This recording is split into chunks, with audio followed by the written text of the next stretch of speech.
In today's video, we are going to be talking about emotions. This year of focus, year of health focus specifically, I've talked about what I'm going to eat. I've talked about exercise. And when we're talking about health, another area of focus is my mental. What's going on in my mind, not just my body, but also my mind. And that's why we're going to talk a little bit about emotions. So I'm going to tell you a little bit about my background when it comes to emotions, how I got introduced to them, the type of person that I am when it comes to that. And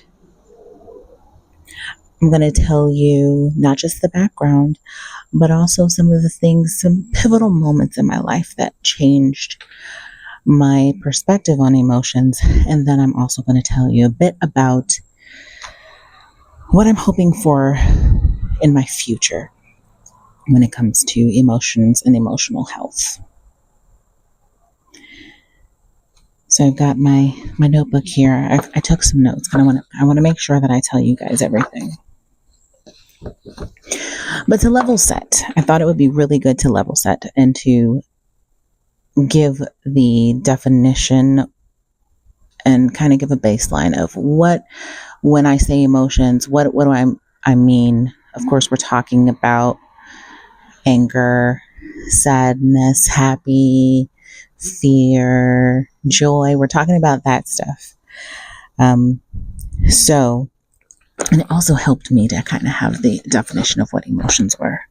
So emotions are bodily and mental, so the body and the mind, responses to something you experience, think, remember, or believe. And basically it prepares you to respond. And another way of saying it is an internal signal that tells you something important may be happening and prepares you to act. That's what emotions are. So, emotions are the internal experience, and it often comes before your response because we get to choose how we respond to things. The emotions, we don't choose, but how we react to those emotions, how we respond, that's the part that we have control over. So now that we've got that baseline, a little bit about my history and how I kind of feel about my emotional health. So I would say that the kind of person that I am, I don't lead with emotion. I haven't been, like, of course I have emotions, but I would not say that I am an emotional person. So growing up, I honestly didn't think about emotions much. That was not, my realm.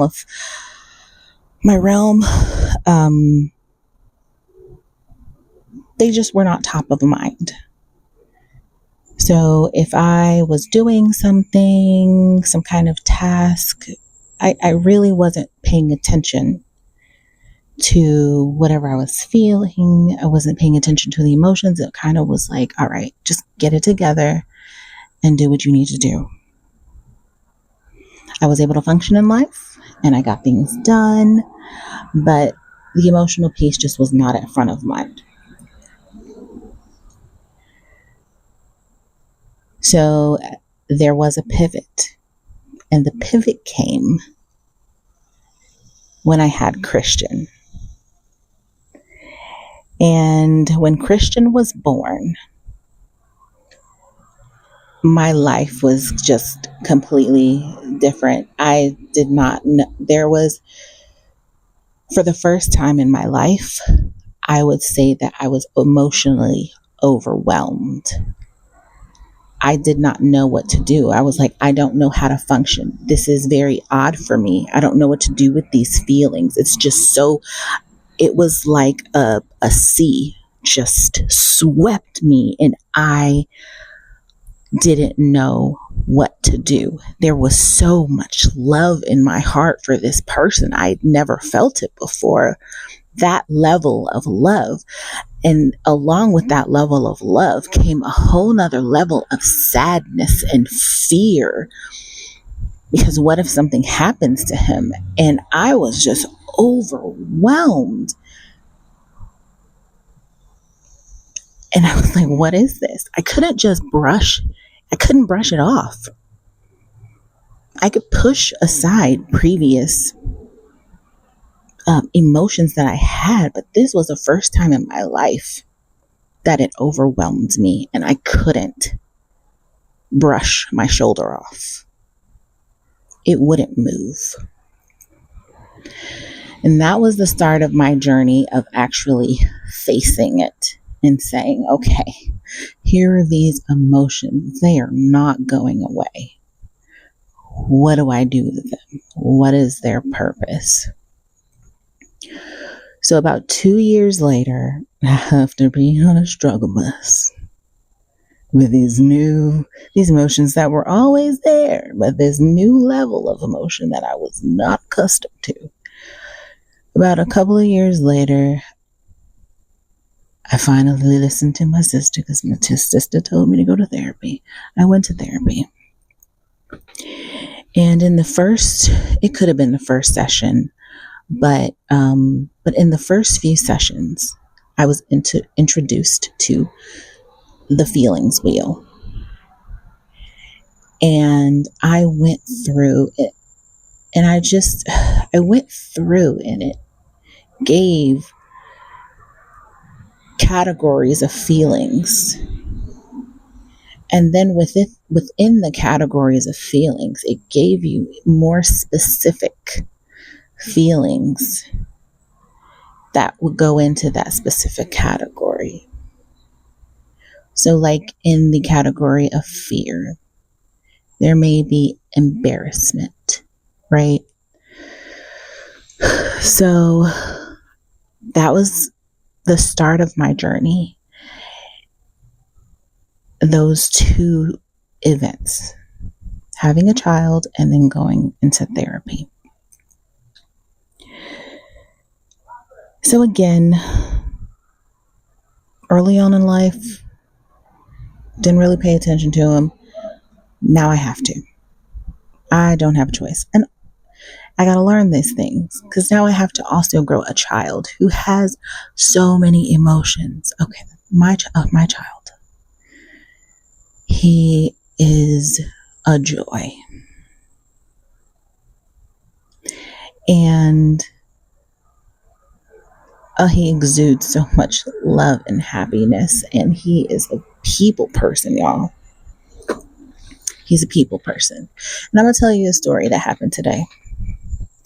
And I'm going to relate this to not just emotional health, but also how having a good understanding of your emotions and a good relationship with your emotions can impact other decisions that you make in life, and specifically for me, food. Because I am what I would call an emotional eater. And that's why it's so important for me to focus on my emotional health. Because I'm trying to fulfill needs here. So I'm going to tell you a story that happened today. Because I'm learning. I'm going to tell you what I wrote. I'm going to show you what I wrote. I'm learning that emotions are not something that you just push through, but they're signals to pay attention to and to bring to God so that He can help me decide how I should respond and how I should proceed. Here's an example. I was speaking about this beautiful little child that I have, this beautiful 4-year-old. And we went to the grocery store today. he's a ball of energy, just so much energy, and very much a people person. We can go to grocery stores and he speaks to every single person that he comes in contact with. And it's been that way for 4 years. I mean, I've had many conversations with people. I'm getting more used to it, but that's just the gist. So going out with him can be an energy drain for me because he's so much energy. I trying to manage him well and have the interactions that he is interested in having with people around can be a lot of energy from me. And so today at the grocery store, that happened. I got back home from the grocery store with him and he had a good old time. I'm back and I was like, oh my goodness, I need to eat something. I was going around the kitchen. I was like, I just had a salad. So I wasn't hungry, but I was looking around and I was like, I need like a chip, something. And then I stopped and I said, oh, I'm overstimulated. That trip to the grocery store took it out of me. It's not that I need food right now. There's something else going on. My emotions are telling me something. How I'm feeling right now is telling me something. And I need to pay attention because I got to figure out how to respond. And I'm on autopilot right now, trying to find some food because that's my response. That's my typical go-to. So I think that was a first for me. That was definitely, that was a first. And so now that I know, I can pay more attention. And I'm going to continue to practice. I've found some books and I want to continue to dig into become better acquainted with my emotions so then I can be more mindful, be more intentional with how I respond to them. I will keep you all posted as I continue on this journey of emotions. I have a couple of books that I'm looking to read. One is Atlas of the Heart, and then there's another one that I am reading that is more geared towards emotional eating. But if you guys have any suggestions on books, any kind of entry level, because I would say that I am entry level. I've got a lot to learn as far as becoming a more emotionally intelligent human, and also teaching my child emotional intelligence. So if you guys have any kind of books or any influencers who have that type of information that's good for beginners, please send them my way. And I will, like I've said in other videos, I will do my best to be honest and to share with you what I am learning as I learn on this health focus year. Until the next one.